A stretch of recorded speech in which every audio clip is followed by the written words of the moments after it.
年咧生肖屬雞嘅朋友喺癸卯兔年當中係屬於係犯太歲，咁我哋稱為沖太歲。今年係屬於特別要小心破財嘅一年啦。咁所以啊，今年高風險嘅投資係絕對真係唔掂得噶啦。如果唔係就大破財啊，血佢本無歸嘅。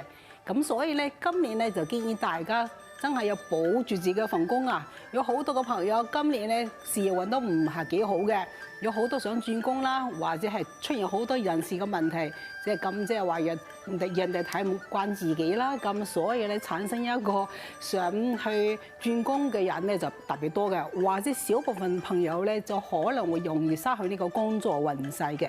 咁所以咧今年咧首先注意幾樣嘢。第一，喺一個確診咁嚴重嘅狀況之下咧，真係要揾一個新工，其實有啲困難嘅。咁所以咧，建議大家好好把握住依家嘅現階段嘅工作，好好嘅做多啲嘢。